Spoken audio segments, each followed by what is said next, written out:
Iya, Assalamualaikum warahmatullahi wabarakatuh.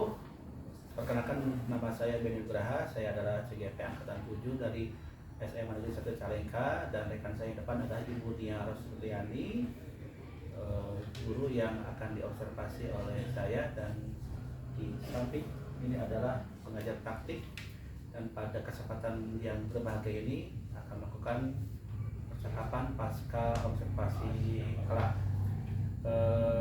Bu Nia Rosliani, alhamdulillah pada tanggal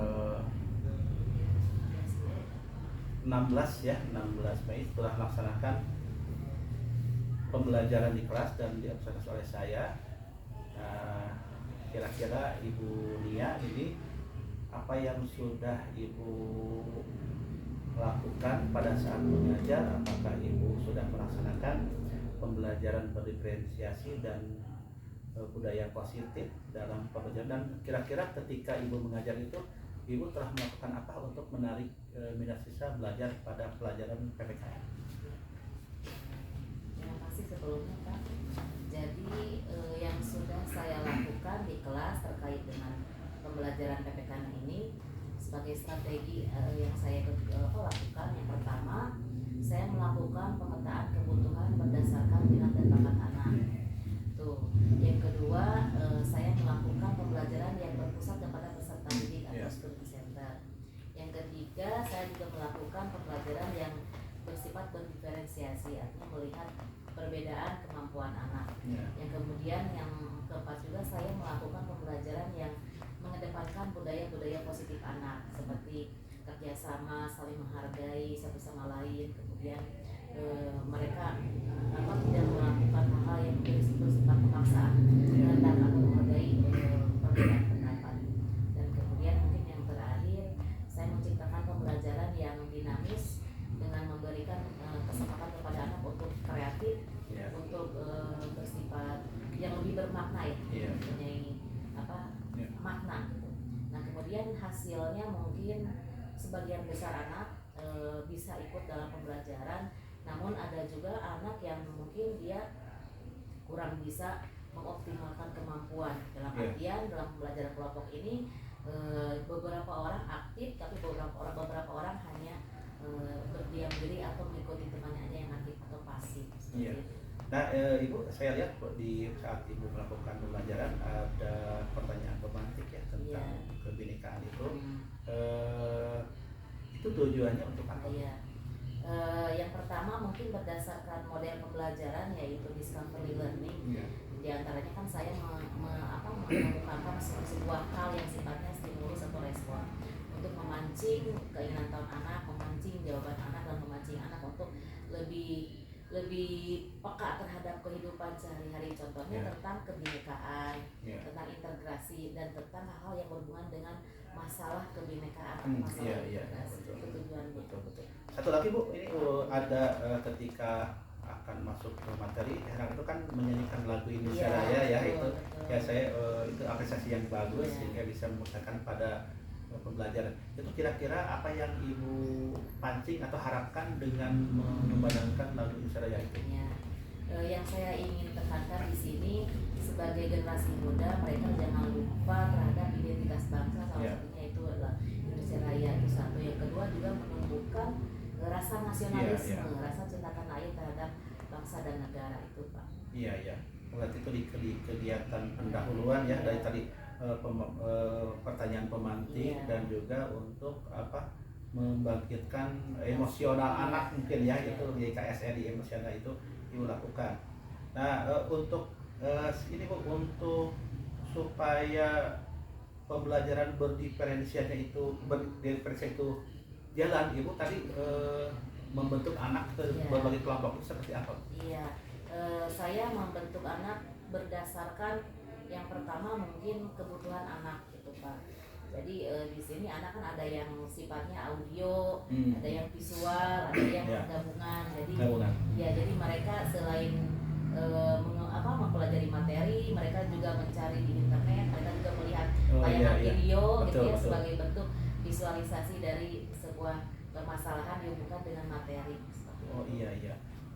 baik sekali Bu ya. Tadi waktu Ibu mengajar itu kan anak dibagi kelompok, lalu anak mengemukakan hasil pemikirannya, dan saya lihat anak itu memang ketika satu berbicara, satu mendengarkan, itu budaya positifnya Bu. Itu bisa diceritakan maksudnya seperti apa? Iya. Jadi ketika mereka sudah mengolah data, sebelumnya mereka mencari, mengolah, kemudian mencari sebuah kesimpulan, lalu mereka mengkomunikasikan. Kelompok yang lain itu mereka mendengarkan, lalu mereka diantaranya mungkin ada yang tidak setuju atau memberikan satu pertanyaan sebagai bentuk istilahnya menghargai, mengapresiasi, tapi juga memberikan kesempatan untuk bertanya apabila ada hal-hal yang tidak diketahui atau tidak dipahami. Oh, jadi anak saling menghargai, menyimak juga ya, mengenai materi betul. Lalu Ibu, adakah umpan balik kepada murid gitu supaya memahami materi yang Ibu sampaikan? Umpan balik tentu saja mungkin yang pertama saya memberikan apresiasi setiap anak yang aktif gitu ya, entah bertanya, entah mempresentasikan. Yang kedua, terakhir saya memberikan tes tulisan gitu ya kepada anak gitu ya, berupa pertanyaan-pertanyaan yang berkaitan dengan pembelajaran betul ya. Oke, terima kasih Bu. Selanjutnya Bu, apa rencana tindak lanjut yang akan dilakukan oleh Ibu supaya proses pembelajaran berliterasi ini khususnya pada topik tertentu bisa terus dilaksanakan? Apakah setiap pertemuan akan seperti itu? Tidak setiap pertemuan saya lakukan seperti itu, terkait dengan materi tentu saja. Materi ya? Iya, terkait dengan materi, jadi kebutuhan materi. Lalu saya mungkin akan memberikan variasi dalam model pembelajaran.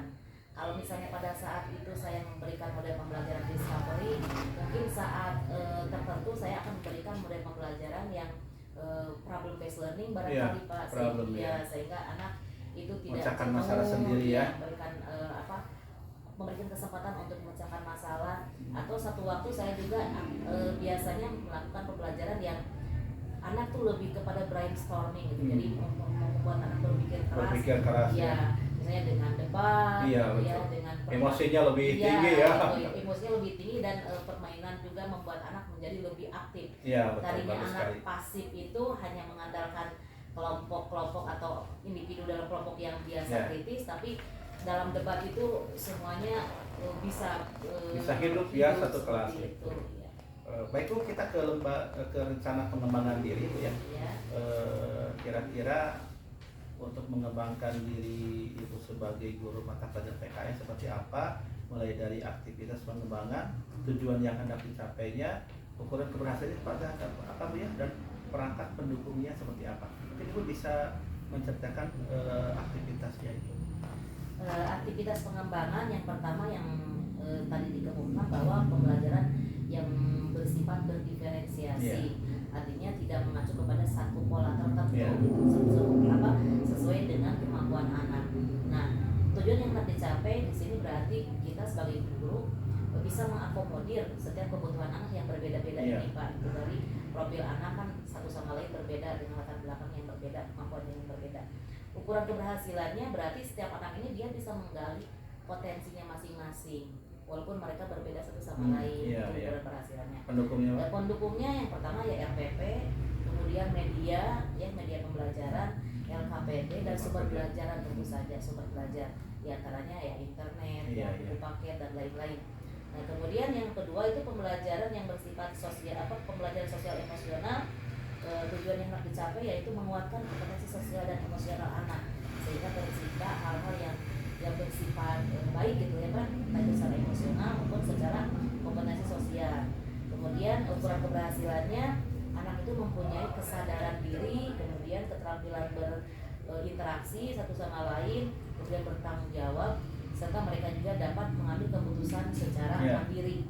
Nah, pendukungnya tentu saja RPP, kemudian ada lembar observasi berdasarkan pengamatan, kemudian sarana pendukung lain barangkali entah itu PPT yang bersifat dinamis, misalnya berbasis IT dan lain-lain. Kemudian ada 3 penguatan budaya positif. Tujuannya yaitu menumbuhkan budaya positif dalam kehidupan sehari-hari anak, kemudian diintegrasikan dengan pembelajaran di sekolah. Ukuran keberhasilannya apa? Tumbuh dalam diri mereka itu kesadaran untuk saling menghormati, saling Iya. menghargai, bertanggung jawab, tidak diskriminatif, Iya. tidak ada bully dan sebagainya di kalangan mereka itu sendiri. Pendukungnya apa? RPP, kemudian lembar catatan observasi, kemudian sarana-sarana pendukung lain, ya seperti itu Pak. Oke, baik. Rencana pengembangan yang Ibu Nia akan lakukan itu menarik sekali ya, dan ini memang sangat baik untuk dilaksanakan di sekolah yang levelnya SMA ya. Ibu sudah melaksanakan beberapa aktivitas yang memang mendukung dan bisa mengembangkan proses pembelajaran di SMA Negeri Cicalengka.